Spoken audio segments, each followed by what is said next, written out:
महाराजा प्रद्योत किशोर को बोप्सिचोर माई डोजो गुस्पाइफ को गोमती जिले के जिलाधिकारी टीके चकमा से मिलना था, लेकिन यह मुलाकात नहीं हो सकी।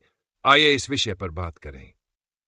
हम सभी जानते हैं कि बुबाग्रा प्रद्योत त्रिपुरा के शाही परिवार के सदस्य हैं और वे एक निर्वाचित एडीसी एमडीसी भी हैं।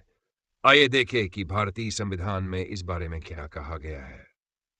हालांकि भारतीय संविधान में आईएएस अधिकारी को किसी जनप्रतिनिधि से मिलने से स्पष्ट रूप से मना नहीं किया गया है, लेकिन आमतौर पर यह अपेक्षा की जाती है कि आईएएस अधिकारी निर्वाचित प्रतिनिधियों सहित जनता के लिए सुलभ और उत्तरदायी हों। मुलाकात से इनकार करना जनता की सेवा करने के उनके कर्तव्य का उल्लंघन माना जा सकता है और इससे उनके आचरण नियमों पर असर पड़ सकता है। विस्तार कोई स्पष्ट निषेध नहीं। संविधान में ऐसा कोई विशिष्ट अनुच्छेद नहीं है जिसमें कहा गया हो कि आईएएस अधिकारियों को जनप्रतिनिधियों से मिलना चाहिए, लेकिन उनकी भूमिका की प्रकृति और लोकतंत्र के सिद्धांत इसके विपरीत संकेत देते हैं।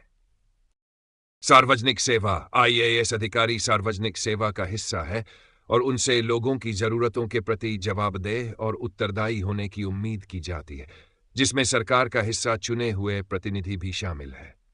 आचरण नियम अखिल भारतीय सेवाचरण नियम जनता, जिसमें निर्वाचित प्रतिनिधि भी शामिल है, के साथ बातचीत के संबंध में कुछ दिशा निर्देश निर्दिष्ट कर सकते हैं।